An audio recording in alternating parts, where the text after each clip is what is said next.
Ser podcast.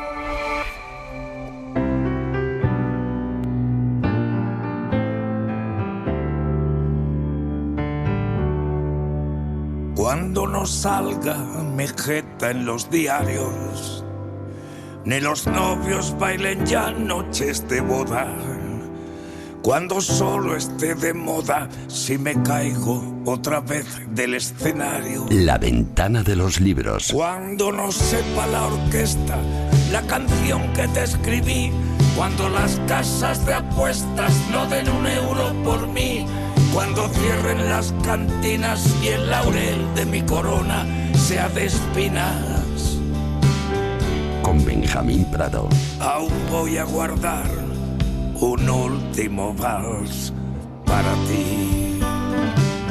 Benjamín, ¿cómo vas de sartenes? Que te viste que ponías cara con Páramo. Sí, ponías cara. Páramo trae un género buenísimo, hay que escuchar a Páramo Ponías cara. siempre. ¿Cómo vas de sartenes tú?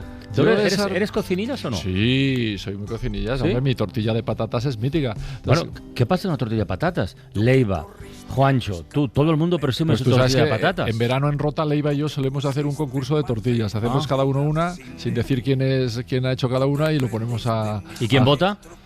Sabina, que trampea siempre, porque siempre vota por Leiva, como es su productor, le prefiere a él que a mí. Y vota Luisito García Montero, votaba Almudena, pobrecita mía, los amigos, los de siempre, los del club de Rota. Bueno, Emma Vallespinos, buenas tardes. Hola, ¿qué tal? ¿Tú tortilla de patatas? Yo no voy a presumir de tortilla de no, patatas. yo tampoco. Lo siento. Yo de comerla. Y el director de la Escuela de Escritores, Javier Segarna, ¿qué tal, Javi? Muy ¿Tú bien, eres muy bien. cocinillas o qué? Yo muy cocinillas también. O sea, tortilla de patatas no tanto, pero... A ver, luego ¿tu plato estrella cuál un sería? marmitaco que no se lo salta. ¿Sí o no? Sí, sí, sí. Coño, Un pues tantos marmitaco años que excelente. hace que nos conocemos. Demostración. que todavía no, claro. Demostración. Cuando queráis, cuando queráis. Claro. Bueno, hoy tenemos final mensual del Sí. concurso de relatos en cadena y estamos en la semana de los Ondas. El miércoles vamos a estar en Barcelona, en el Hotel Eurostars Gran Marina, para ser exactos, con premiados, premiadas, como todos los años, ¿no? Que es una tarde de radio muy, muy hermosa y muy divertida. Pero es que además este año los Ondas han reconocido a los directores de 2 programas de libros. Y estamos en la ventana de los libros, coño, porque vamos a hacer hablar con ellos, ¿no? Uno es el que se emite aquí en la SER, con Antonio Martínez Asensio. Un libro una hora, cada semana nos acerca a una obra literaria. Bienvenidos una semana más a Un libro una hora. Hoy vamos a contarles Campo cerrado, de Max Aub. Max Aub nace en París en 1903 y muere en México tras 30 años de exilio en 1972. Es uno de los grandes escritores en lengua castellana del siglo XX. Es el autor de La gallina ciega, diario escrito tras su vuelta a España en 1969. Esto es un fragmento de lo que se emitió en la madrugada de este domingo. Y el otro programa, único en su especie, porque habla de libros en la tele, concretamente en la 2, es Página 2. Hablamos de Óscar López. ¿Cómo echaba de menos esos viajes intensitos del director del programa? Son las 4 de la madrugada de un miércoles cualquiera. Cargamos el coche y ya, derrotados, nos comimos unos 250 kilómetros de una tacada. Y una vez en el Pirineo, ascensión a casi 1.500 metros de altura por una pista estrecha para, eso sí, disfrutar de una charla y unos paisajes de esos que te reconcilian con el planeta Tierra. Vanessa, estamos en una borda reconvertida aquí en el Pirineo, donde tú vives, pero ¿qué es una borda? Una borda era un edificio que... En Radio Barcelona tenemos a Óscar López y en Radio Madrid Antonio Martínez Asensio. Buenas tardes a los dos, compañeros. Buenas tardes. Buenas tardes, Carlas. Buenas tardes y felicidades, ¿eh? Muchas gracias. Perdona por la pregunta, sé que es, en fin, es de rigor y un tópico. Es una pregunta doble en realidad. Una, si tenéis pensado el discurso de agradecimiento y dos, si tenéis pensado dónde vais a colocar el caballito al lado. Pues yo es que como han dicho que es 1 minuto, 2 minutos, hombre, no sé, yo llevo 7 años contando un libro en 1 hora, con lo que no creo que me cueste dar las gracias en 1 minuto, pero no sé si merece la pena escribirse algo o no. Y sí, yo ya tengo sitio. Ponlo en la cocina y así puedes comer sopas con ondas. No, por favor, no. Óscar, dale. Si te han dicho 2 minutos, eres un privilegiado, Antonio. Sí, A mí me han dicho 1 minuto. ¿Un minuto? Y queríamos hablar 3, o sea que imagínate.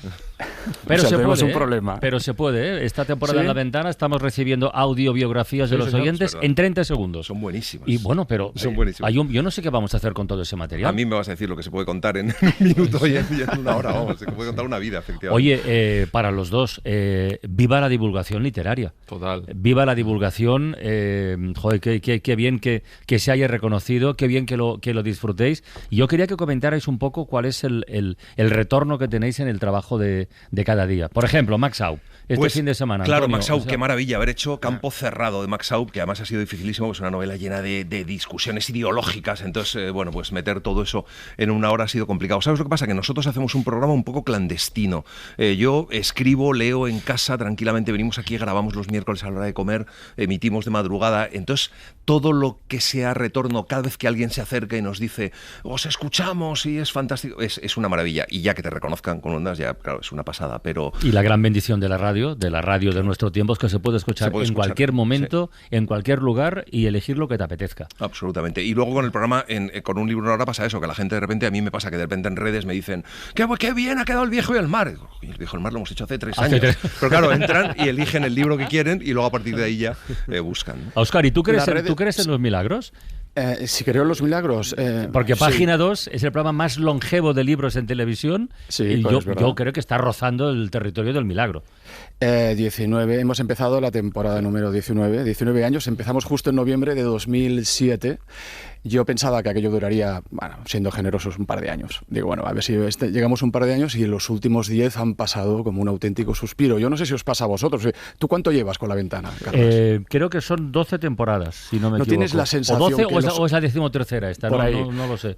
Yo tengo la sensación que los primeros 7 o 8 años, bueno, pasaron rápido, pero de una manera razonable, pero el resto ha sido una auténtica locura. Es decir, que hemos llegado a las 19 muy felices y, como decía ahora Antonio, un premio así para un programa pequeño, para un programa modesto, para un programa cultural, porque hay que reivindicar los programas culturales en estos tiempos que corren, pues la verdad es que es un subidón. Tener cuidado que Sánchez Dragó hizo tantos años un programa de libro que se volvió japonés al final. Lo que pasa es que Sánchez Dragó, Benjamín, lo hizo con programas distintos. Es verdad. O sea, él estuvo muchos más años, pero iba cambiando de... Es verdad, es verdad. Mira, dejadme leer el argumentario de los jurados para otorgar los premios, que a mí me gusta detenerme en esto. El jurado del Ondas para Antonio Martínez Asensio, para el director de Un libro una hora, dice lo siguiente: por ser un formato original y divulgativo que en solo 60 minutos adapta clásicos de la literatura universal con rigor, excelencia interpretativa y un cuidado diseño sonoro. Por cumplir una importante labor pedagógica al fomentar la comprensión y el disfrute de la lectura, y por crear un universo sonoro que integra otros formatos como un autor en una hora y un autor en un minuto. Que eso ya es récord del mundo. Claro, es los spin-off que hemos hecho, que es maravilloso que lo reconozcan porque, claro, son pequeños formatos que han salido alrededor de un libro en una hora. Claro, y es maravilloso hacer tantos libros muy conocidos que la gente le gusta mucho y que los revisita y que los ha leído hace tiempo, como de repente descubrir a gente, pues Max Aub o otros libros que hemos hecho y que la gente de repente dice, qué maravilla, voy a leerme esto que no me lo he leído nunca, hacerlos descubrir. Entonces, claro, esa labor divulgativa a mí me parece maravillosa. Y en el caso de Página 2, atención, Premio Ondas por acercar a la audiencia a los libros y los procesos de creación de los autores de una forma singular en un lenguaje audiovisual innovador. Su diversidad, frescura y sorprendente puesta en escena ayuda a reconectar con la literatura en una trayectoria impecable de casi 2 décadas en un género cada vez menos reivindicado en televisión. Joder. Pero fíjate, yo creo que Antonio y Óscar se parecen en una cosa importante, es que le han quitado toda la posible pedantería que puede tener la recomendación de libros y la han cambiado por pasión. Y entonces no dictan sentencias de vida o muerte, sino que compartís lecturas, ¿no? Este libro me mola, léelo, que está de muy bien. Yo, en nuestro caso, porque yo siempre he reivindicado, yo soy un periodista cultural, no soy filólogo, no soy un crítico literario, soy un periodista cultural al que le gusta leer, pero como también me gusta el cine o me gusta la música. Y nosotros en aquel momento, claro, hay que ponerlo en contexto. Nosotros quisimos sacar el libro a la calle. Hasta aquel momento la fórmula que funcionaba, y funcionaba bien, era la fórmula que había puesto de moda en Francia Bernard Pivot, que era un programa en plató con 2 o 3 críticos. Nosotros quisimos sacar el libro a la calle y fue una experiencia arriesgada, Y la verdad es que debo decir que ahí Televisión Española se portó muy bien con nosotros y desde entonces nos ha estado apoyando, ¿no? Es decir, no era fácil visitar los escenarios de las novelas, no era fácil convencer a los autores que no iban a ir a un plató de televisión, sino que a lo mejor pasarían frío, que a lo mejor llovería y tendríamos que improvisar sobre la marcha, pero la verdad es que siempre hemos tenido la complicidad de los autores y eso ha permitido llegar hasta aquí, desde luego.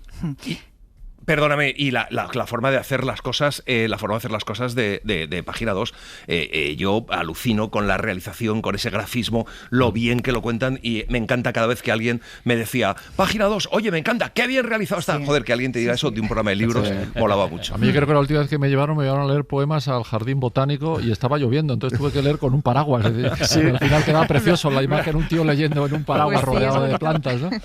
Yo pensaba en los efectos secundarios porque decía Óscar que llevan 19 temporadas. Antonio, empezasteis en 2019. Estamos en la 7ª, sí. Por eso, pensaba en los efectos secundarios de tanto libro, ¿no?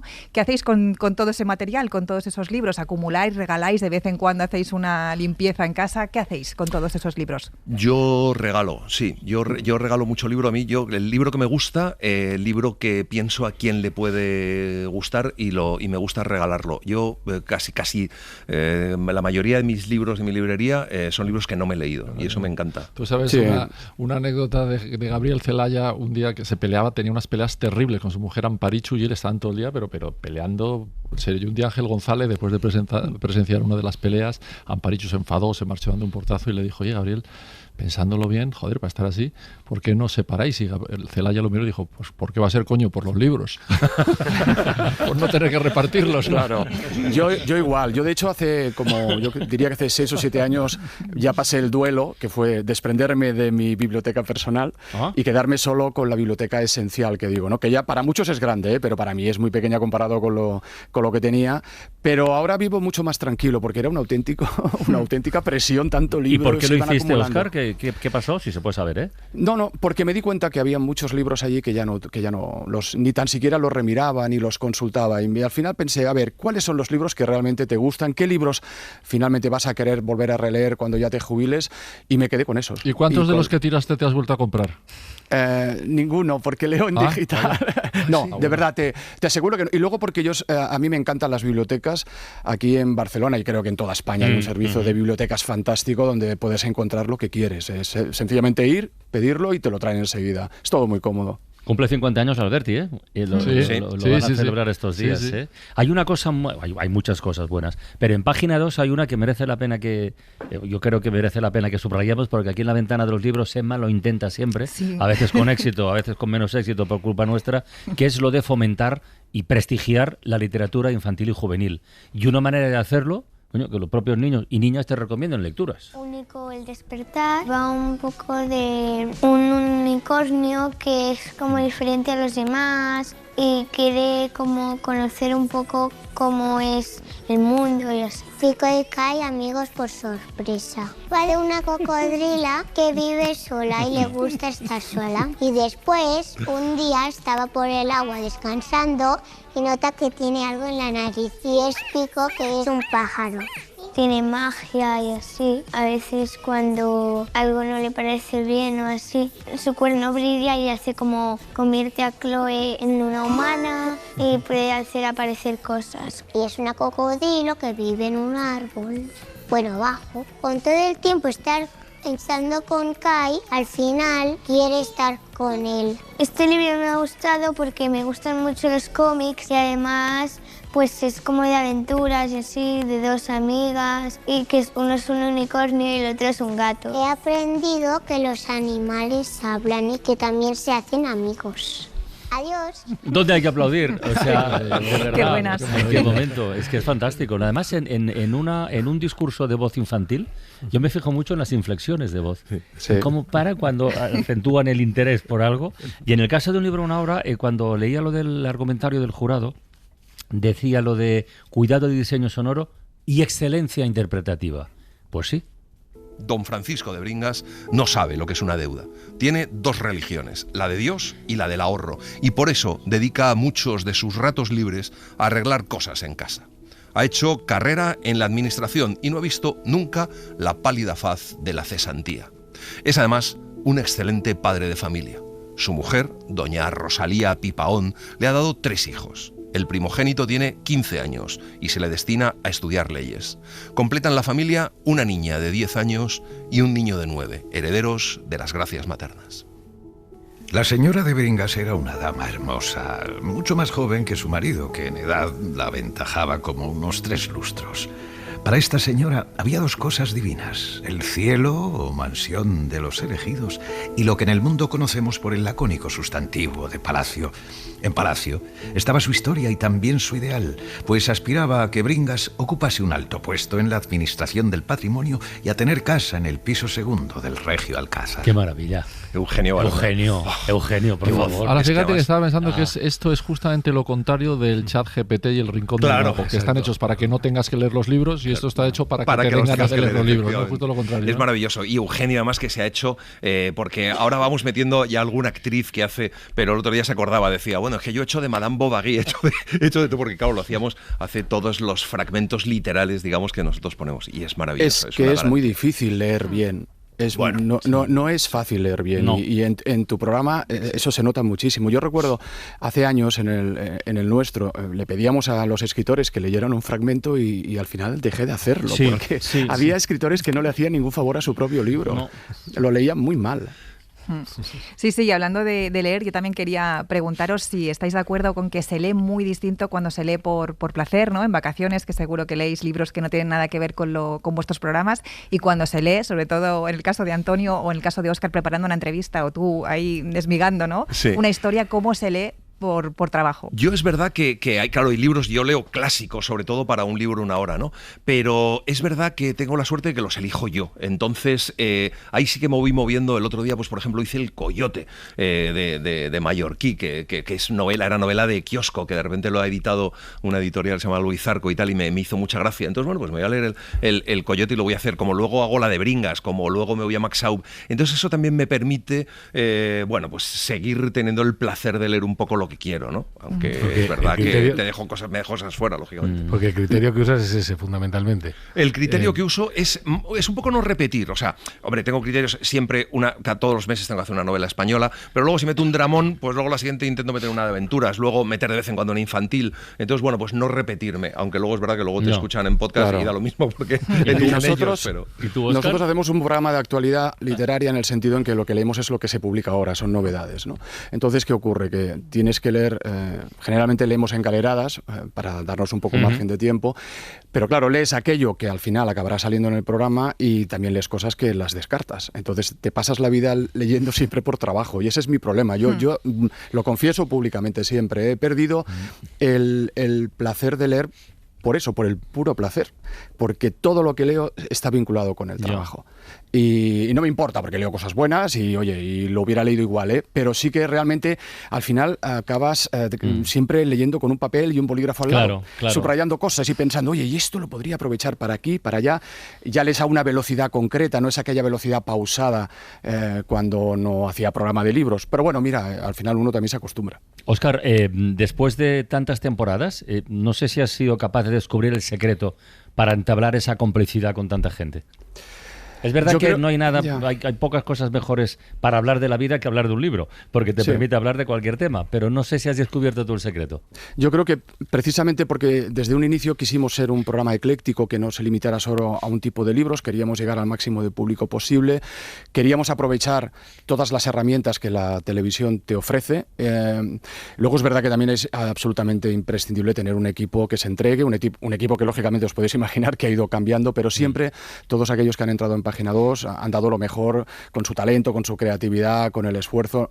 No es fácil hacer un programa cultural, tenemos los medios que tenemos, es un programa muy artesanal y hemos de dedicarle muchísimas horas, sobre todo porque ya te puedes imaginar, Carlas, que cuando ruedas en exteriores estás sujeto a un montón de inclemencias meteorológicas, a un montón de cosas, viajes y demás. Yo creo que un poco hacerlo lo más visual posible y lo que comentaba Benjamín, intentar no ir de sobrado, sino, bueno, es intentar ser lectores que le explican a otros lectores de qué va ese libro y hacerlo con la pasión que tú tienes y nada más. Es que es eso. Y además nosotros tenemos la fortuna de poderte escuchar en A Vivir, que son 2 días. O sea que nosotros tenemos ahí 2 vías diferentes para disfrutarte. Pero eso que has dicho antes de que tú eres un periodista cultural y no un crítico o un prescriptor, lo repetimos mucho aquí cuando hablamos de libros, de música, de teatro. Nos guiamos por un criterio que es muy poco objetivo. Es más, es el más subjetivo del mundo, que es que nos haya gustado. Pero esto es para compartir, no para impartir. Claro. No pasa nada porque de repente a ti te guste un libro o una película. El miércoles ya anuncio desde aquí, debate a fondo con Boyero, porque fui a ver los domingos y me ha gustado mucho la película. Y él la detesta. Lo cuento aquí, que no le interesó nada. Mira, la monja y la tía. Bueno, yo creo que es una película y el miércoles habrá lío. Pero yo la detesto igual. Pero, ¿no te ha gustado? No, y una cosa que... No pases de puntillas. No, a mí no me ha gustado. A mí me ha pasado lo mismo. No me ha interesado nada. Me parece que es una película que va a favor. Luego se encendieron las luces del cine cuando terminó y estaba lleno de parejas allí llorando. Qué bien. Bueno, pero mira, el arte conmueve. Ya. Está bien, pero no así. No. Y te decía, yo por ejemplo... ¿Alguien más ha visto los domingos? Yo la tengo pendiente y con muchas ganas. Todavía. Sí. Pendiente. Pero bueno, yo lo he comentado con amigos míos que también son así muy de izquierdas y demás. Y, oye, ya veréis porque es una película... Y les ha encantado también. Entonces, soy yo que la he visto ese día que no me interesaba. Pero es fantástica la división de opiniones. Sí. Es maravilloso. Lo aburrido son las unanimidades. Claro. Y te decía de lo de antes, lo que comentaba Óscar, que yo, por ejemplo, no he hablado nunca de un libro que no me gustara. Claro, yo no hago. Yo un libro que no me gusta, pues no hablo de él, porque eso es una pérdida de tiempo. Hablo de los libros que me encantan. ¿Será que no hay libros? Claro. Y será que no hay películas y de todo, ¿no? Total, sí, pero yo tampoco. De hecho, una parte de este trabajo que no se ve porque no se escucha, lo decía un poco antes Óscar, es todos los libros que uno empieza porque tienen buena pinta y cuando llevas por 100 páginas dices, a ver... Benja, no te está gustando, tú no puedes hablar de esto porque realmente no te está gustando. Y empiezas otro, es un trabajo invisible, ¿no? Exacto. Y yo, 100... Sí, me parecen muchas 100, yo 80 ya, si en la 80 no me he enganchado, mal asunto, sí. Yo ahí tengo un problema y es que, claro, no puedo sacar solo los libros que a mí me gustan. Es decir, yo puedo ser más o menos lector de novela negra o más o menos lector de ciencia ficción, de bestsellers, hay poesía, hay absolutamente de todo. Sí que intentas, lógicamente, que si decides sacar un bestseller comercial, que se vende mucho, hombre, que esté bien escrito. A eso se lo pides, pero a lo mejor uno no es lector de bestsellers y le gusta más leer otro tipo de autores, ¿no? Pero claro, el público que te ve es un público muy heterogéneo y yo creo que hay que intentar llegar a un público lo más amplio posible, pero es verdad que se le exige un mínimo de calidad a ese libro. Es que si no hablar de una cosa que no te ha gustado, yo creo que es una impostura. Sí, se te pone cara de mentiroso, además. Se nota. Y en la radio se nota especialmente. Muchísimo. Aunque no se nos vea la cara, se nota especialmente. Se nota muchísimo porque se nota que estás forzando, ¿no? Sí. Porque va relacionado con lo que decíais, con la pasión. Exacto. Eso, exacto. Óscar y Antonio, id pensando alguna lectura para recomendárnosla. Porque Benjamín trae siempre recomendaciones y no se va a quedar solo hoy, estando vosotros, ¿vale? Venga, id pensando.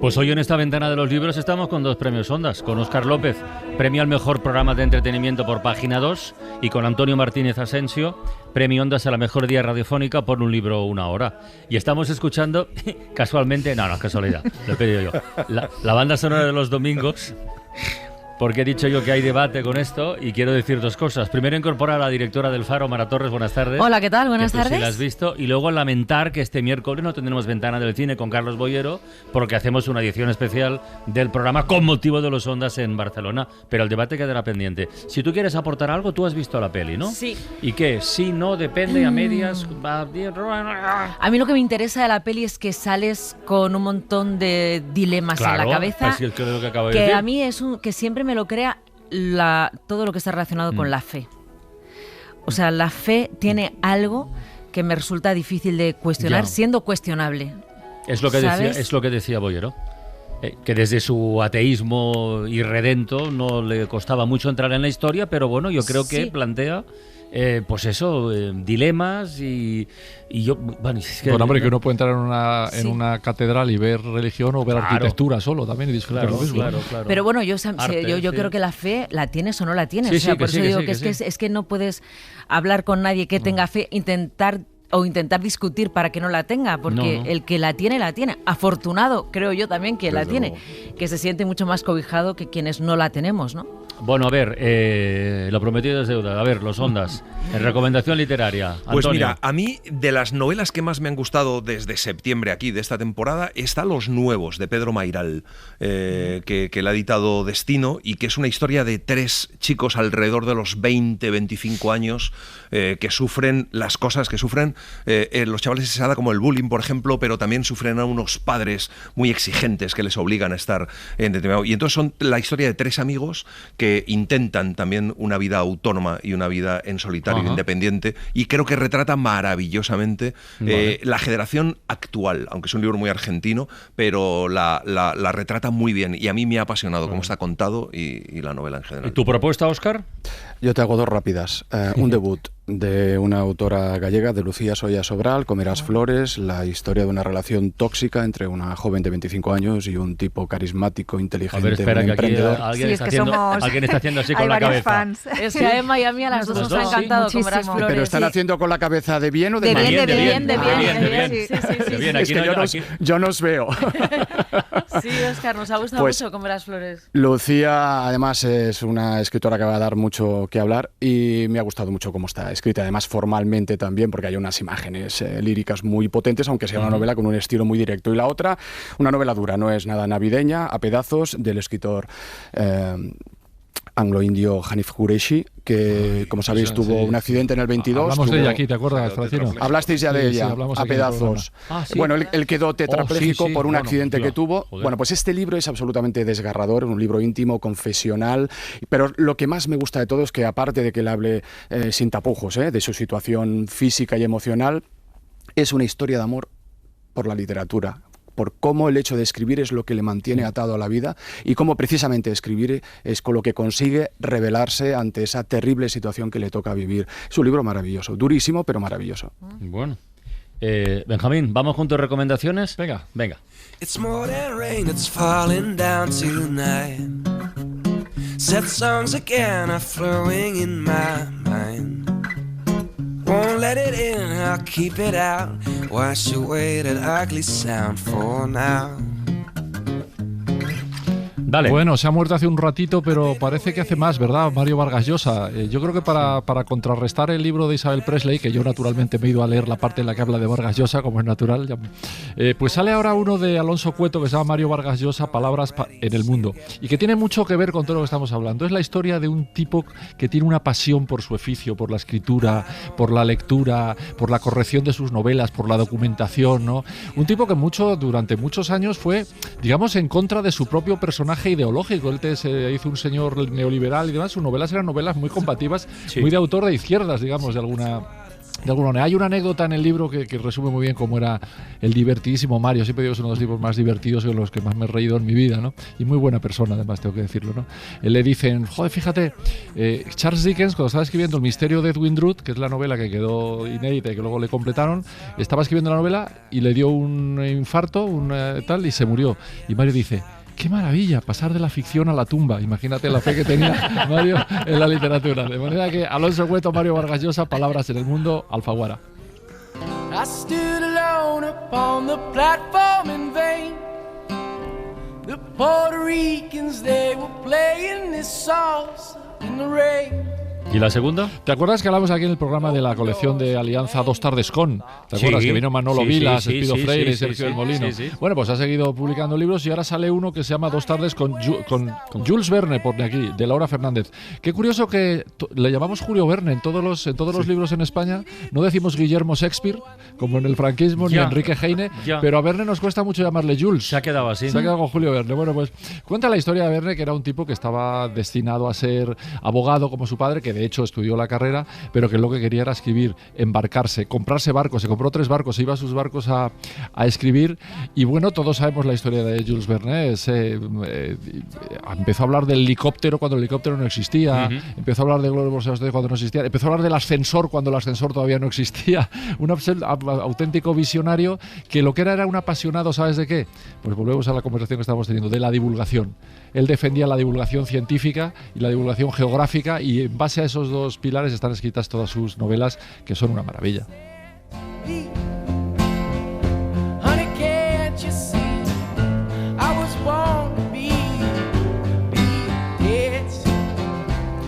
Repasemos lista. Óscar está en Barcelona, 1, Marat 2, Javier 3, El Pueblo 4, Antonio 5, Benjamín 6 y Emma 7. 7 voces para elegir al ganador del relato de este mes. O ganadora. Relatos en cadena. Una historia en 100 palabras para un premio de 6.000 euros.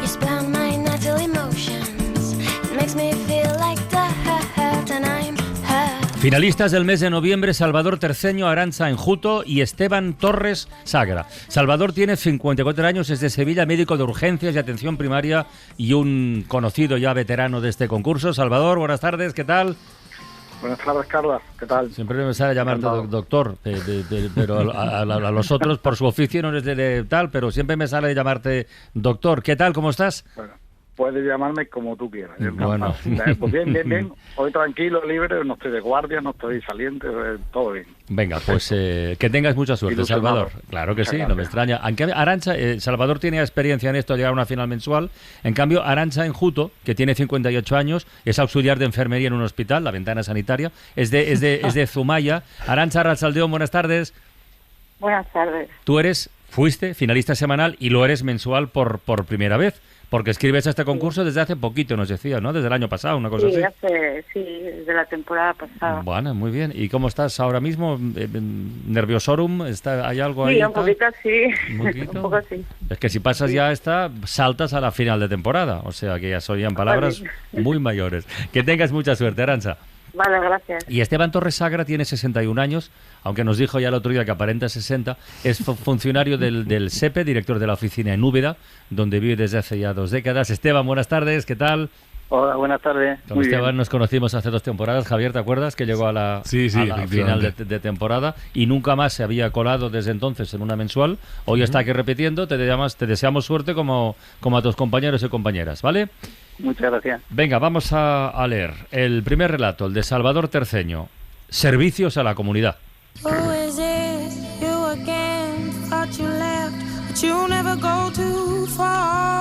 Los ojos tristes de la pequeña prisionera preparan su sonrisa acuosa mientras Bianca agita la bola. Cuando al fin la apoya en la mesa, los copos giran, dibujando bucles de tormenta imposible. Bianca observa a través del cristal, embelesada. La casita permanece inmóvil junto al abeto inerte. La minúscula niña sonríe y saluda con la mano, junto al muñeco de nieve. ¿Parece tan real?, exclama Bianca. Y la prisionera cuenta los días que lleva recluida y los que restan de la condena, rezando para que sea verdad lo que le prometieron, que tras devolverte a tu tamaño no quedan secuelas y te reinsertan en unos grandes almacenes. Tremendo. La verdad es que el relato está francamente bien porque va pasando además de un género a otro, ¿no?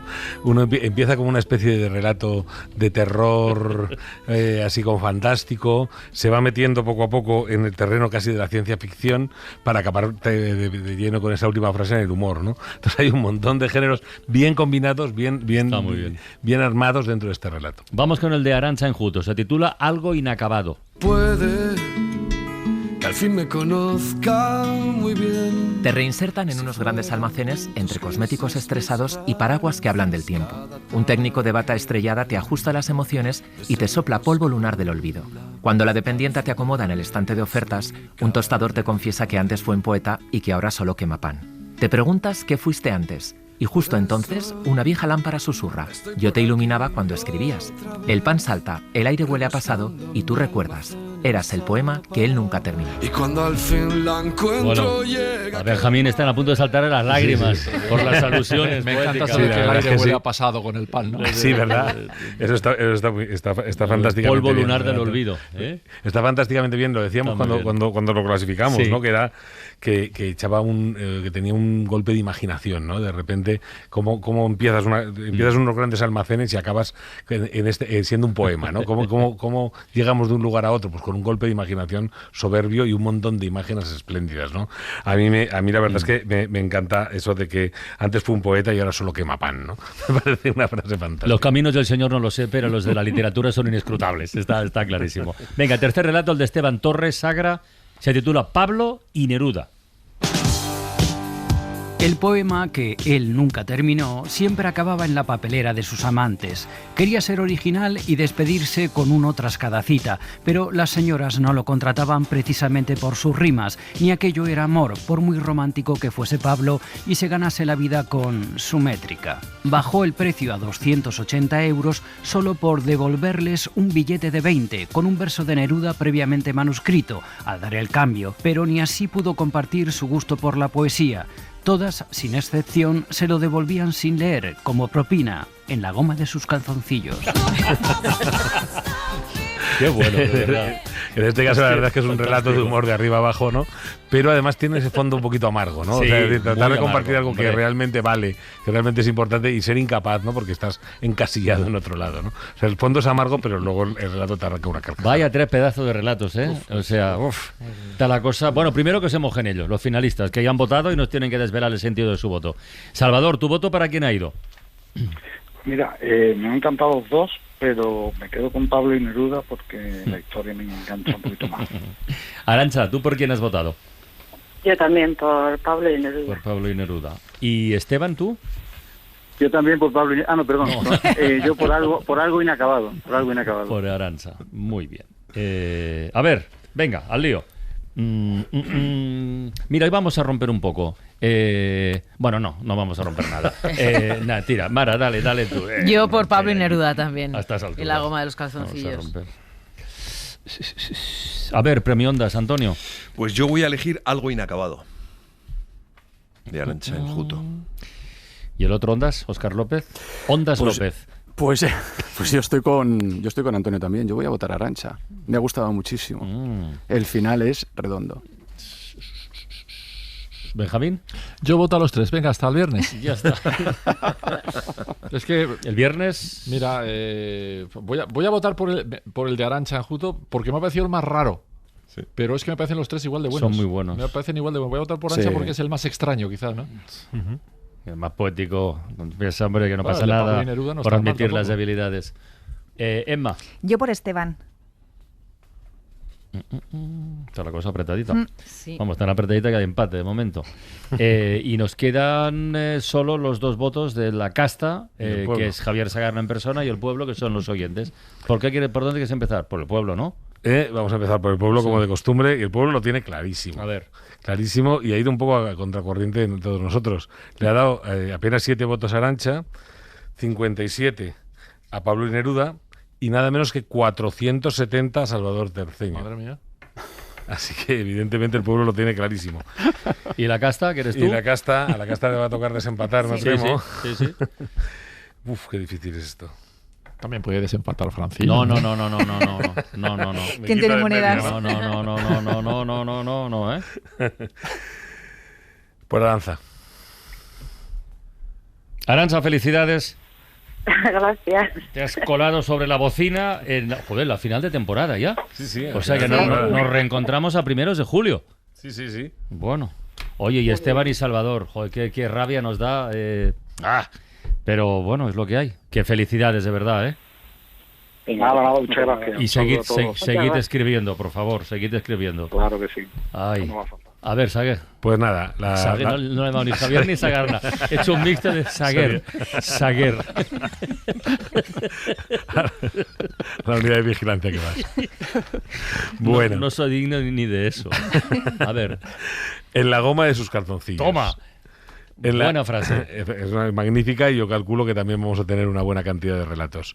En la goma de sus calzoncillos tienen hasta el próximo jueves a las 12 de la mañana para traer sus microrelatos a través de la página web de la Escuela de Escritores, escueladeescritores.com.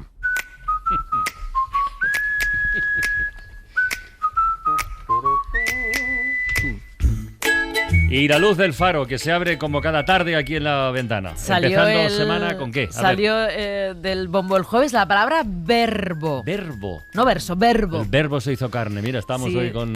Sí. En el principio era el verbo. Sí. Pero bueno, verbo. Hoy voy a tener a Antomeana, que me diga cuál es su verbo favorito. Jugar, participar, perder, conseguir. Ganar. Después presentaré a Laura Piñeiro. Piñero. Sí, Piñero, que la conocen todos los oyentes de La Ventana, y va a hacer la sustitución del Faro cuando yo no esté. No estaré el martes y miércoles, por ejemplo, y estará mañana, ella. Por ejemplo, mañana y el miércoles, así que esta noche estará en el Faro para que los oyentes la conozcan, que les va a encantar. Es una profesional maravillosa y muy, muy cariñosa. Pues nosotros ya la conocemos hace años. Claro, pero bueno, exactamente. Y después tendré a Alex Grigelmo, que ha hecho un análisis sobre los verbos, los irregulares, los regulares, los tiempos verbales, el futuro perfecto, el futuro imperfecto, y es muy divertido lo que tiene escrito. Así que nada, yo creo que va a estar muy en el Faro Verbo. Había una pregunta bastante difícil. Si hay un verbo que condiciona tu vida, ¿cuál sería? Temer. ¿Ah, sí? Por ejemplo, temer, el miedo, sí. Temer. Yo elegiría temer. Es difícil, ¿eh? Bueno, lo primero que me ha venido a la cabeza. A lo mejor tenía que haber pensado un poquito más. Pero que condicione tu vida, temer. Temer. Es verdad, es que no es lo mismo que marque tu vida que la condicione. El mío querer. Hombre, condiciona la vida. Querer, la verdad. Condiciona la vida estar hecho una mierda. O sea, de salud, quiero decir, ¿no? No, pero temer. Es verdad que temer condiciona tus decisiones. Temer. Perder, ¿no? Que es la vida consiste en irse quedando sin cosas, sin gente. Sí. El mío leer. El tuyo leer, claro, bueno, pero vosotros no vale. Claro. Ya lo sabíamos. ¿Yo puedo decir uno? Sí, claro. Querer. Sí. Y yo en Max Aub he descubierto uno maravilloso, quillotrar. Quillotrar, que vale para todo, porque vale para seducir, incluso para ir un poco más allá en la seducción, pero también para cualquier cosa que te guste. Pero, por ejemplo, ¿yo quillotro? Bueno, sí, lo que pasa es que... todos. Lo que pasa es que en ese sentido quillotrar todos sería una orgía, pero sí. Yo tengo un verbo que me encanta por lo que significa y por lo que representa, y que el viernes, escuchando a distancia La Ventana de la Música con Rubén Pozo, dije, hostia, el verbo cantar. Se me ha olvidado cantar. Maravillosa esta canción. Vengo aquí. Yo también estuve escuchando la entrevista y a él también. Que me recuerde cómo era ser feliz y cantar. Y no pensar en nada más. Cantar, sha la la la la la. Yeah. Además lo contó en la entrevista con vosotros, que quería recuperar el shalalala para una canción. Un shalalá, estaba todo hecho. Qué bien, qué alegría. Óscar López, Antonio Martínez Asensio. Nos veremos el miércoles. Nos por ahí, vemos el miércoles. Sí, yo estoy muy nervioso. Gracias por asomaros a la ventana, de verdad. Que ha sido un placer. Muchísimas gracias. Muchas gracias, Carlos. Muchas gracias a todos. Benjamín, cerremos como de costumbre esta ventana de los libros. De mis que favoritas. ha premiado un relato poético con un Una poema. de mis favoritas, que es la rumana Ana Blandiana, que es una poeta estratosférica. Tendría que ganar el premio Nobel. Si no, el premio Nobel estará equivocado otra vez. Ahora ha sacado un libro nuevo, Se hace el silencio en mí, en la editorial Visor. Acaba de salir el último libro de ella. Y este poema se llama De vez en cuando. Y mira qué hermosura. Ana Blandiana.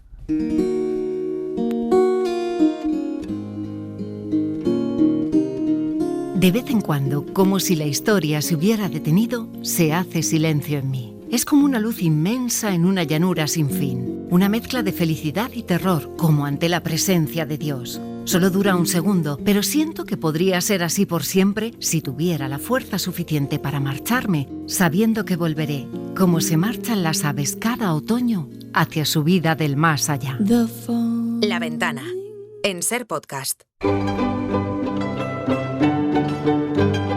En La Ventana acontece, que no es poco, un relato personal de la historia, con Nieves con Costrina, Cadena Ser.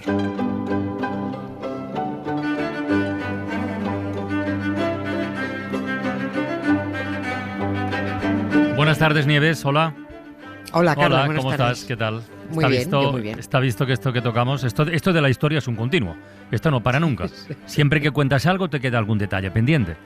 Bueno, y si la semana pasada no, y todo el mes estamos dando mucho la matraca con los 50 años de la muerte de Franco, que es lo que toca, aunque haya pasado el 20N, hay piezas del puzzle que tenemos que seguir colocando.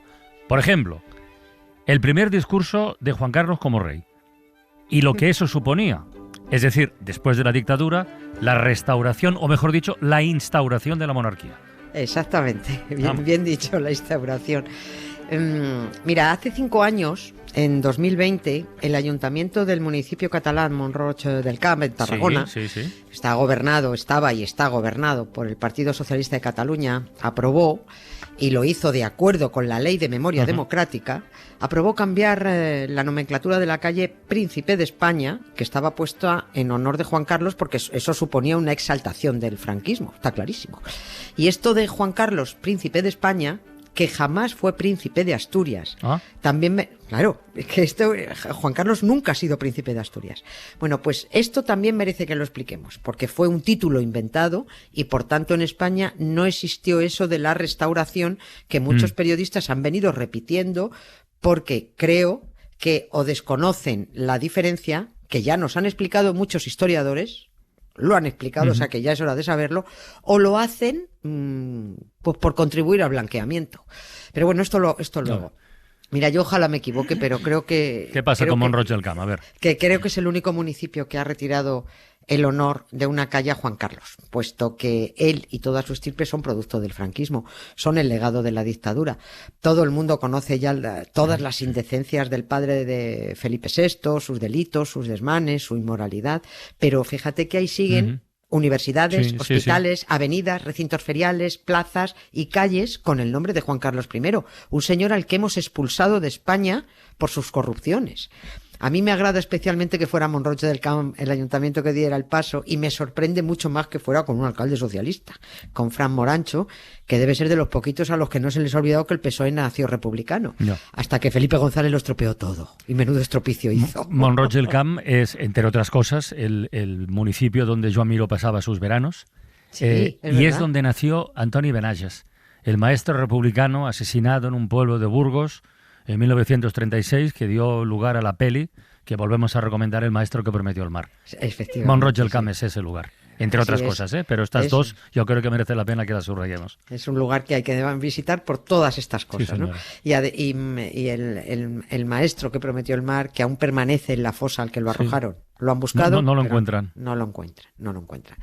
Como ya ha terminado el jolgorio por los 50 años al menos el jolgorio del mogollón del día, por los 50 años de la muerte de Franco, y en cambio el aniversario de los 50 años de la imposición de su heredero Juan Carlos como jefe del Estado ha pasado muy adornadito, pues ha pasado adornado con la cara de Felipe VI, como si él no fuera producto de la misma dictadura, pues he pensado que también demos su sitio al padre del actual jefe del Estado y reconozcamos sus méritos franquistas, haciendo un comentario de texto ligero de su primer discurso como rey hace 50 años, que fue el 22 de noviembre de 1975. ¡No me toques los Borbones!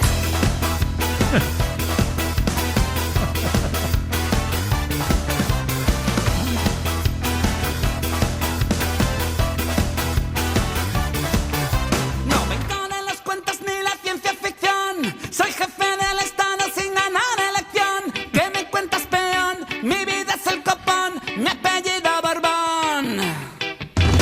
No me cuentes tus penas que voy a bostezar. No sé lo que es un pico ni lo que es madrugar. ¿Qué me cuentas, peón? Mi vida es el copón, mi apellido Borbón. Mi apellido Borbón. ¿Qué me cuentas, peón? Mi apellido Borbón. Mi vida es el copón. ¿Qué me cuentas, peón? Mi vida es el copón, mi apellido Borbón. No me toques los Borbones. No me toques los Borbones. Es buena la canción esta de Scar. Sí. Oye, aquel primer discurso de Juan Carlos, ¿cómo empezaba? Va, a ver, fue largo, pero hombre, vamos a ir al turrón y haciendo acotaciones al margen. Empezaba bonito. En esta hora cargada de emoción y esperanza, llena de dolor por los acontecimientos que acabamos de vivir, el dolor es porque se le murió su padre putativo, Franco, asumo la corona del reino con pleno sentido de mi responsabilidad ante el pueblo español y de la honrosa obligación que para mí implica el cumplimiento de las leyes y el respeto de una tradición centenaria que ahora coinciden en el trono. Esta es la primera parte. Lo de tradición centenaria es mentira, porque los españoles llevábamos 200 años intentando saltarnos la tradición de los Borbones y por eso los habíamos expulsado de España ya 3 veces. Sí. Claro, porque es que no nos gusta esa tradición. 3 veces, pero alguna de ellas fue expulsada más una vez, incluso. Joder, María Cristina de Borbón, que ya hemos contado aquí. Esta tuvo que ser expulsada del país en 3 ocasiones. En 1840, en el 54 y en 1868. Que este año ya fue el rizar el rizo porque fue una expulsión doble. Se expulsó a la madre, Isabel II, a la hija y ya salió toda la tropa, toda la macrogranja, hasta que volvieron con un golpe de Estado, que esto sí es tradición de los Borbones. Los golpes de Estado o los dan o están en el ajo de los que los dan o los apoyan, pero vamos, no se pierden ni uno. Sigue el discurso. Venga. Como rey de España, título que me confieren la tradición histórica, las leyes fundamentales del reino y el mandato legítimo de los españoles... Cuidado. Otra pausa. Perdone usted, señor Majestad, pero ¿a qué mandato de los españoles se refiere? ¿En qué momento los españoles le trasladaron el mandato de la jefatura del Estado? Bueno, hubo un referéndum, ¿no? En el año 47. Sí. El de la sucesión a la jefatura de Estado que organizó Franco. Sí. Se debió referir a eso. Sí, se debía. Suponemos. Es una votación organizada por un dictador hacía 30 años, en el 47, y en la que Franco obligó a los españoles a que votaran sí a que España fuera un reino católico y que se votara sí a que él, al propio Franco, le sucediera un rey que ya decidiría él quién sería. ¿Se refería el padre de Felipe VI a esa votación en la que el dictador amenazó con la excomunión a los que votaran no? Y amenazó igualmente a los que se abstuvieran con negarles el certificado de buena conducta era necesario para encontrar un trabajo, y les amenazó también con retirarles la cartilla de racionamiento. ¿A eso lo llama Juan Carlos mandato legítimo de los españoles? Bueno, continuaba el heredero del dictador en aquel discurso de hace 50 años. Una figura excepcional entra en la historia. El nombre de Francisco Franco será ya un jalón del acontecer español y un hito al que será imposible dejar de referirse para entender la clave de nuestra vida política contemporánea. Eso es verdad. Es verdad. Eso es verdad. Totalmente. Eso en es nuestra ya me contarás, en sí. Nuestra vida política actual está muy presente Franco porque el Partido Popular se ha encargado de defender su memoria y el PSOE ha sido durante muchísimo tiempo flojo, lento, muy lento contraprogramando, muy lento. O sea, un pasito para adelante y 2 para atrás. Sigo con el discurso. Es de pueblos grandes y nobles el saber recordar a quienes dedicaron su vida al servicio de un ideal. España nunca podrá olvidar a quien, como soldado y estadista, ha consagrado toda la existencia a su servicio. En esto también tenía razón. Millones de españoles aún no han podido olvidar que gracias a la represión de la dictadura de Franco, 6.000 fosas comunes en España guardan a decenas de miles de asesinados por el primer soldado de España y ese gran estadista que fue Franco. Y para terminar el comentario de texto, ya solo vamos a recordar una frase de su discurso que yo no he entendido, no la he entendido, sí, y un par de mentirijillas más, pero después de estos ritmos de rock vallecano. Gracias al dictador, gracias al dictador, por la gracia de Dios, soy una institución. Gracias al dictador, gracias al dictador, gracias al dictador, gracias al dictador, gracias al dictador, por la gracia de Dios y a su constitución. ¡Jaque al rey! Ni reyes, ni amos. ¡Jaque al rey! Ni esclavos, ni lacayos. ¡Jaque al rey! Ni reyes, ni amos. ¡Jaque al rey! Ni esclavos, ni lacayos. ¡Jaque al rey! Ni reyes, ni amos. ¡Jaque al rey! Ni esclavos, ni lacayos. ¡Jaque al rey! Ni reyes, ni amos. ¡Jaque al rey! Para ti, para mí, fuera el rey. Para ti, para mí. Oye, ¿qué es lo que no entiendes? Lo de las mentiras también, pero ¿qué es lo que no entiendes? ¿O quieres empezar por las mentiras? No, a ver, lo que no entiendo, y lo que no entiendo lo digo en serio, no es ningún sarcasmo, pero es que no lo entiendo. Dijo, no sería fiel a la tradición de mi sangre si ahora no recordase que durante generaciones los españoles hemos luchado por restaurar la integridad territorial de nuestro solar patrio.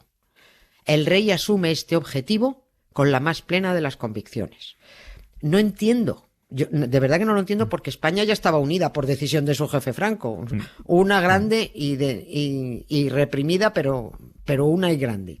¿O es que Juan Carlos iba a lanzarse otra vez a la conquista de América y las Filipinas para restaurar el imperio? Es que no entiendo lo de... Una frase un poco confusa. Solar patrio, la integridad de nuestro solar patrio, en fin. Y respecto a las mentiras, dijo: el rey es el primer español obligado a cumplir con su deber. En este momento decisivo de mi vida afirmo solemnemente que todo mi tiempo y todas las acciones de mi voluntad estarán dirigidas a cumplir con mi deber. Y el único deber con el que cumplió fue el de enriquecerse. El padre de Felipe VI ha cometido 16 delitos por los que no puede ser juzgado. O sea que además de impune, encima será el eterno presunto de todo. Y segunda mentira, que sobre todo es un chiste. Dijo que se sentía profundamente católico y expreso mi más respetuosa consideración para la Iglesia. Ya está, es fin del chiste. Esto es un chiste. A ver, le vamos a recordar al católico Borbón de pacotilla que sus 10 mandamientos se los ha pasado por el forro uno a uno. No hay ni uno intacto. Ni honró a su padre, ni dedicó el 7º día a su Dios porque se iba de regata, ni cumplió con el no matarás porque, aunque por un accidente, pero mató a su hermano, ni dejó de cometer adulterio, porque no paró de ser adúltero. Respecto a no robarás, pues nada que añadir, ¿qué vamos a decir? Sobre honrar a su Dios, pues ya me contarás viviendo en un país musulmán. Y así hasta 10. Pero bueno, como los católicos se lo toman todo a cachondeo y ahora resulta que todos son metáforas, pues sus mandamientos deben serlo también, metáforas. Oye, y lo que hemos comentado al comienzo, lo del nombramiento de Juan Carlos como príncipe de España, ¿nos lo tomamos también como una metáfora o no? No, eso no fue una metáfora, eso fue un disfraz. Pero ese término fue una cosa bien hecha por Franco, eso de príncipe, porque Franco sí era observante de la rancia tradición monárquica española y sabía que Juan Carlos no era el heredero legítimo al trono. El heredero legítimo era el príncipe de Asturias, que estaba así nombrado, era Juan de Borbón, que ya ostentaba ese principado, y por tanto Franco tuvo que inventarse un título para Juan Carlos, que fue el título Príncipe de España. Es un título que, como inventado que era, podría anularlo cuando quisiera o retirárselo, como estuvo a punto de ocurrir, para dárselo a Alfonso de Borbón, al marido de su descocada nieta, Carmen Martínez Bordiú, o también lo podía usar para instaurar una nueva dinastía. Por ejemplo, nombrando príncipe a un Franco. Claro, es que eso estuvo. Sí. Por eso el mayor de sus nietos tiene el apellido Franco por delante de Martínez Bordiú, es el único. El príncipe de Asturias el Principado de Asturias es una prerrogativa real y solo puede ostentarlo el que lo puede ostentar, al que le toca según las leyes dinásticas.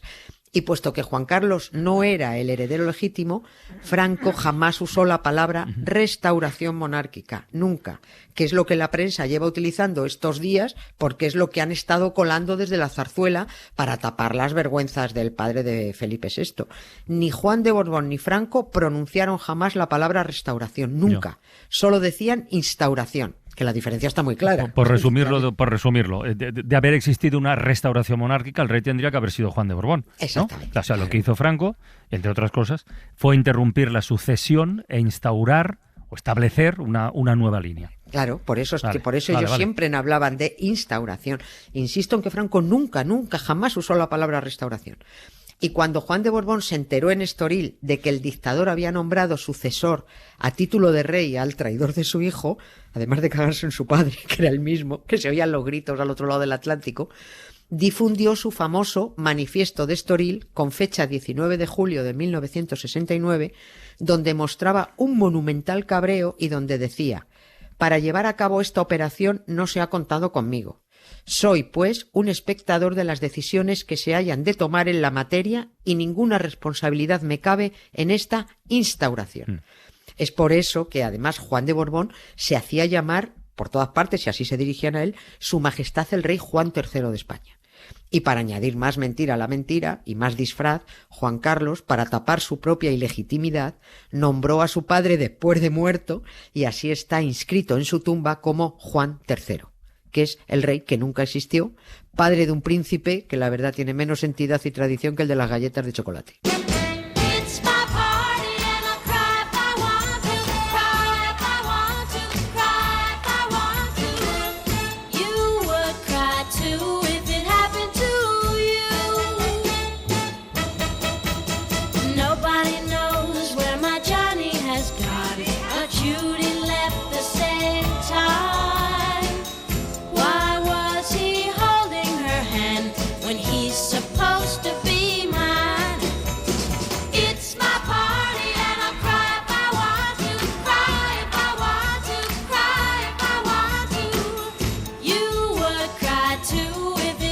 Hala, nos vamos de fiesta, Nieves.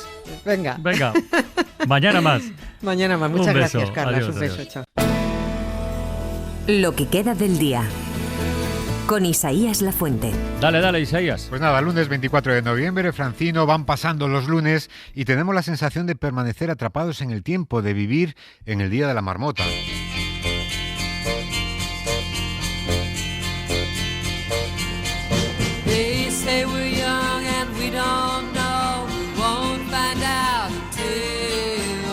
Y esa sensación es la que expresabas tú hoy al abrir la ventana. Yo tengo un poco esta sensación y supongo que no soy el único, pero de verdad siento que estamos como atrapados en una especie de Día de la Marmota, donde los escándalos de corrupción por un lado y las actuaciones judiciales, digamos que extravagantes, por otro, van socavando cada día un poquito más la confianza en la política y en la justicia, la confianza en el sistema, en definitiva. Todo ello convenientemente regado y amplificado por una conversación pública en los medios, en las redes, casi en cualquier espacio, una conversación que ya no es digna de tal nombre y donde pescan quienes intentan, precisamente desde dentro, reventar el sistema.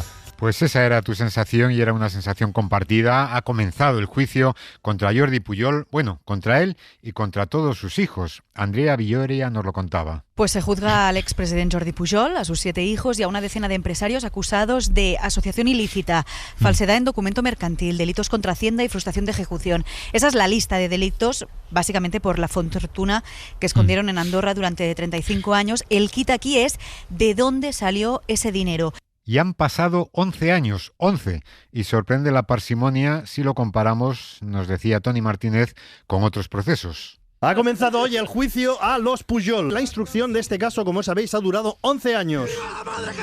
11 años. Pujol ya tiene 95, principio de Alzheimer, y la sala le permite que esté en su domicilio. Después de 11 años ya tiene 95. Imagínate que lo declaran inocente, no te da margen a celebrarlo. Otros casos van más rápido. ¡Culpable! El caso del fiscal general ha sido como el chiste de Eugenio que decía: ¿a qué hora sale el rápido de Irún? ¡Ya! Ha ido tan rápido que hemos conocido el fallo antes de la sentencia. El Tribunal Supremo nos lo ha contado como si fuera un partido de fútbol. Hemos ganado 5-2. La sentencia será de condena y un día de estos ya diremos por qué. ¡Hala! ¡A tomar por culo! Pues nada, vayamos con el otro juicio, con el lento. Ahora se prevé, después de 11 años, una vista de 6 meses. Pero el comienzo del juicio contra toda la familia Pujol se ha colado en la primera de las noticias del día del Mundo Today. Jordi Pujol acepta ser juzgado por videoconferencia, pero advierte de que tendrá que robar el wifi. Es que solo tengo un 3% de cobertura aquí, lamenta. El gobierno intentará aprovechar el Black Friday para sacar adelante los presupuestos. El Ejecutivo está pendiente de que Siemens aplique sus descuentos para comprar varios robots aspiradores y trenes para Cataluña. Ayuso celebra desde su exilio en Madrid la victoria judicial de su pareja. Parece que el régimen se debilita, pero es pronto aún para volver, ha declarado. García Ortiz condenado a pintarle el ático a González Amador. Cuando se publique la sentencia, se sabrá de qué color. El Poder Judicial se independiza mudándose a un ático de Quique Sarasola. Los magistrados celebran que, tras la separación de poderes, se haya podido quedar con el piso. Pues hablando de pisos y de un piso concreto, la que está feliz con la sentencia del fiscal general ex fiscal general del Estado es Isabel Díaz Ayuso. Hay gente que, aunque respete la sentencia, el fallo, de momento, sigue creyendo en su inocencia, pero ella no. En cambio hay otra persona que está muy alegre. Desde el jueves habla. Durante los últimos meses no hablaba de este caso, porque se trataba de un ciudadano particular que a ella no le concernía. Pero desde el minuto siguiente de conocerse el fallo no ha callado. Se creen que están por encima del Supremo, que al Supremo le han nacido tres Supremos. Van a por cualquiera que ose hacer su trabajo. Los españoles nos dimos en la y luego no se solventa esto fingiendo que haga y nada que ver, acuchillado.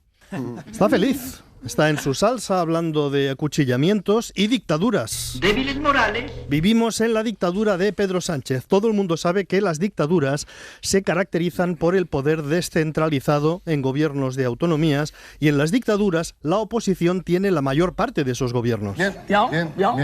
Por ejemplo, en la dictadura de Franco, la Comunidad Autónoma de Madrid la gobernaba Santiago Carrillo. Claro. Y cada día convocaba a la prensa para decir Franco es un dictador, nos asfixia, nos persigue, nos encarcela, nos fusila. Bien. ¿Y os acordáis de aquellas? Bueno, no os acordáis porque sois jóvenes, pero había manifestaciones durante los 40 años de franquismo, había manifestaciones autorizadas por la policía, protegidas por la policía, en las que se coreaba ¡Francisco Franco, hijo de puta! Pues sí, es historia ficción, pero hay muchos que se la creen. Ahora bien, al margen de esto... Ahora bien, dejando de lado todo esto, objetivamente el Tribunal Supremo le ha dado una alegría. El juez Marchena le ha dado una alegría. Poéticamente dicho. Es un poema que nuestro compañero Raúl Pérez ha tenido la deferencia de cantar, así que vamos a escuchar en silencio, con el respeto que la solemnidad merece. Dale a la Ayuso alegría, ay Marchena. Darle alegría a la Ayuso es cosa buena. Dale a la Ayuso alegría, ay Marchena. Ay Marchena. Ay. Ayuso tiene un novio que es muy vivo. A la Hacienda le confiesa sus delitos. El fiscal le prepara su purito. Y Marchena inhabilita al fiscalito. Ay, dale a la Ayuso alegría, ay Marchena. Darle alegría a la Ayuso es cosa buena. Dale a la Ayuso alegría, ay Marchena. Ay Marchena. Ay. Bueno, y después tenemos el barro de las redes sociales. Que las redes sociales se han convertido en terreno abonado para esto del linchamiento, y el linchamiento personal, además, no solo político, es algo que ya sabíamos desde hace tiempo, pero estos últimos días hay un compañero, un periodista de Televisión Española, que conocen muchos oyentes de la SER, y no de la SER, Xavier Fortes, se ha convertido en protagonista involuntario de una campaña que podemos definir perfectamente como de acoso y derribo. Y le hemos llamado al comenzar el programa a Xavier. Ahora están persiguiéndole a costa de su hijo, al que están señalando como enchufado por su padre en la televisión pública. Esto es lo que nos decía. Primero, ya que deslice que, según me cuentan, mira, si usted está acusando de algo tan grave, cerciérese, ¿no? Según me cuentan, porque en el según me cuentan puedes incluso meterme a mí en la banda de un narcotraficante, según me cuentan. Pero es que encima... eso de que he hecho un contrato, está haciendo prácticas, un curso de formación, es un becario, es un chaval que está empezando y mira lo que le dura el contrato, que acaba de dentro de 2 semanas y ni siquiera se han convocado oposiciones. Es un ataque organizado y no solamente contra él, también contra otros periodistas, y no es casualidad, nos decía Fortes, y siempre hay que dar la batalla. Yo creo que hay que dar la batalla. Aunque tengamos todo el viento en contra, no hay que dejar a los canallas el uso en monopolio de las redes ni el uso en monopolio de la ágora pública. No ha sido casualidad lo de este fin de semana. No. Yo creo en las casualidades existen, pero que prácticamente en un mismo fin de semana, a 3 periodistas que coincidimos en bastantes cosas de cómo es nuestro país y el mundo, porque nos apetece y nos da la gana, se le han metido no con nosotros, sino con nuestros hijos, que es la forma más miserable de meterse con alguien, no es casualidad. Y es una especie de ataque vicario, que le ataquen a él, decía, y reclamaba, si quieren, pero que no toquen a su hijo. Si quieren atacarme a mí, que lo hagan. A mí me gustaría que no me atacasen con insultos, yo no lo hago. Yo nunca he hablado, por cierto, de ningún familiar de nadie, lo que está diciendo Carmen Sastre es falso. Pero que me ataquen a mí. Ahora, para hacerme daño a mí, que utilicen a mi hijo, difundiendo su foto, poniéndolo casi como una diana, ampliando su foto, metiéndose con un becario, con un chaval, me parece lo más rastrero, lo más ruin, lo más miserable que he visto en muchísimos tiempos. Y en este fin de semana hemos pasado de recordar los 50 años de la muerte de Franco a empezar a rememorar los 30 y tantos del reinado de Juan Carlos. 1000 años tardó en morirse, pero por fin la palmó.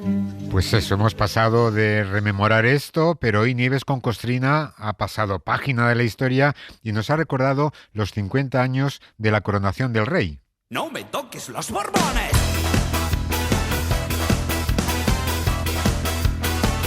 Y hoy, con un objetivo muy claro, se ha dedicado a hacer un análisis de texto del primer discurso pronunciado por Juan Carlos de Borbón el 22 de noviembre de 1975. Empezaba bonito. En esta hora cargada de emoción y esperanza, llena de dolor por los acontecimientos que acabamos de vivir, El dolor es porque se le murió su padre putativo, Franco. Asumo la corona del reino con pleno sentido de mi responsabilidad ante el pueblo español y de la honrosa obligación que para mí implica el cumplimiento de las leyes y el respeto de una tradición centenaria que ahora coinciden en el trono. Lo de tradición centenaria es mentira, porque los españoles llevábamos 200 años intentando saltarnos la tradición de los Borbones y por eso los habíamos expulsado de España ya 3 veces. Sí. Sigue el discurso. Venga. Como rey de España, título que me confieren la tradición histórica, las leyes fundamentales del reino y el mandato legítimo de los españoles... perdone usted, señor Majestad, pero ¿a qué mandato de los españoles se refiere? ¿Se refería el padre de Felipe VI a esa votación en la que el dictador amenazó con la excomunión a los que votaran no?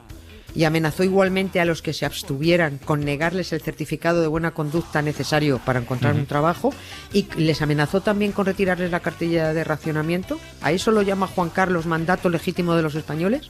Muy interesante este análisis de texto. Y esta mañana en Hoy por Hoy se han planteado una cosa muy curiosa sobre el 75. Si tienes un hondo penal. Bob Pop ha planteado a sus oyentes qué es lo que habrían hecho en 1975 con el teléfono móvil que en estos momentos manejamos. Y él tenía una idea muy clara para abrir boca. Mira, yo haría una cosa terrible. Pero sí, yo me bajaría todas las pelis de Almodóvar y entonces transcribiría los guiones y le robaría toda su filmografía. Vale. Un beso, Pedro. Tú te bajas todas las pelis que ya sabes que se han hecho, te las copias y para ti. Para forrarse. Bueno, y hoy es lunes, no olvidemos que los lunes son lunes de fútbol. Aunque los compañeros de la dupla de Hoy por Hoy llevaban 3 semanas sin aparecer, porque Mazón compareció durante 2 lunes seguidos y retransmitimos ambas comparecencias. Hoy se han planteado un asunto también interesante, eso de que el fútbol no vale para nada. Bueno, pues Rafa Cabeleira y Galder Reguera decían... Porque yo estoy muy en contra de esta gente que va todo el día diciendo las cosas que valen para algo y las cosas que no valen para nada, ¿no? Me cabrea mucho este tipo de personas que vienen y te dicen es que la historia no vale para nada, es que la poesía no vale para nada, es que nada vale para nada. ¿Qué les vale a estos señores? Por contraposición, yo estoy muy a favor de las cosas que no valen para nada y por supuesto del fútbol. Yo estoy con Rafa, yo estoy de filosofía y cuando nos preguntaban para qué sirve la filosofía respondíamos para no hacer preguntas tan tontas como esa. Y con el fútbol es un poco igual. ¿Para qué sirve el fútbol? Pues para no hacer esa pregunta. No sirve para todo y no sirve para nada y hay que buscar un poco esa idea pues de lo bonito de las cosas que no son directamente útiles en un sentido utilitarista. Y a mí me gusta el fútbol este que se adapta a cualquier contexto, ¿no? Que cuando no tenemos nada mejor que hacer, pues jugamos un partido y puede ser con una lata de refresco en el pasillo de la universidad o con una piedra, etcétera. Y ese tipo de fútboles son los bonitos. Y hay cosas que aparentemente no valen para nada y sin embargo nos pueden alargar la vida. Hoy Javier Ruiz nos ha presentado a Ana María Cuervo, que es codirectora del Centro de Estudios Einstein de Estados Unidos, que trabaja para aumentar el número de años en los que podamos vivir sanos. Investigan sobre la autofagia, que es el sistema de reciclado celular que se va agripando con nuestra edad, pero se puede estimular, motivando a las células. ¿Y cómo se hace esto? Primera receta para motivarlas. El espacio entre comidas es lo que activa autofagia cada día. Por ejemplo, entre la comida y la cena, si no picoteas, el sistema este de limpieza celular se activa y eso es bueno porque hace que se quite lo malo y además te da energía. Segunda. Intentar separar un poquillo las comidas y no estar comiendo 24 horas al día como estamos últimamente, simplemente para darle tiempo a que se active. Y la tercera, ojo, dormir las horas que tocan. Cuando tienes un comercio, tú no limpias cuando tienes a los que vienen a comprar. Tú limpias cuando tiras ya de persiana y dices, bueno, ahora ya está todo tranquilo, ahora me pongo a limpiar. Entonces las células pasa lo mismo. Durante la etapa de sueño es cuando hay una limpieza mucho más profunda. Si nos acostumbramos a de verdad dormir las horas que debemos dormir, también podemos promover la limpieza celular. Pues nada, consejos no solo para vivir más, sino para vivir mejor. Y cerramos este lunes, Francino, con el que abrimos la Semana de los Ondas. Y hoy hemos hablado en La Ventana de los libros con Antonio Martínez Asensio, Un libro, una hora en la SER, y Óscar López, Página 2 en Televisión Española, los dos señalados por los Ondas. Nosotros hacemos un programa un poco clandestino. Yo escribo, leo en casa, tranquilamente venimos aquí, grabamos los miércoles, emitimos de madrugada. Entonces, todo lo que sea retorno, cada vez que alguien se acerca y nos dice, os escuchamos y es fantástico, es una maravilla. Empezamos justo en noviembre de 2007. Yo pensaba que aquello duraría, bueno, siendo generosos, un par de años. Digo, bueno, a ver si llegamos un par de años y en los últimos 10 han pasado como un auténtico suspiro. Hemos llegado a las 19 muy felices y, como decía ahora Antonio, un premio así para un programa pequeño, para un programa modesto, para un programa cultural. Claro, en estos tiempos que corren, pues la verdad es que es un subidón.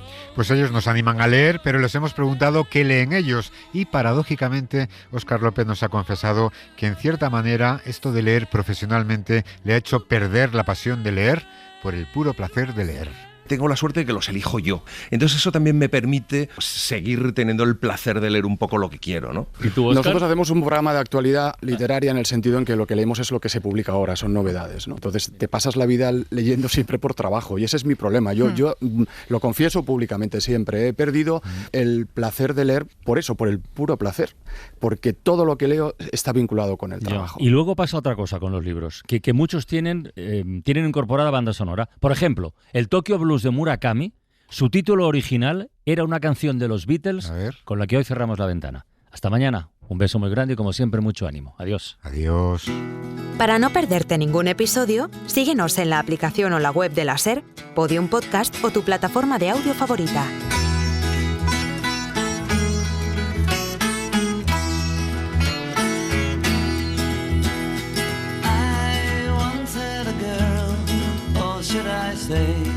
She once had me. She showed me her room. Isn't it good? Norwegian wood. She asked me to stay and she told me to sit anywhere. So I looked around and I noticed there wasn't a chair. I sat on the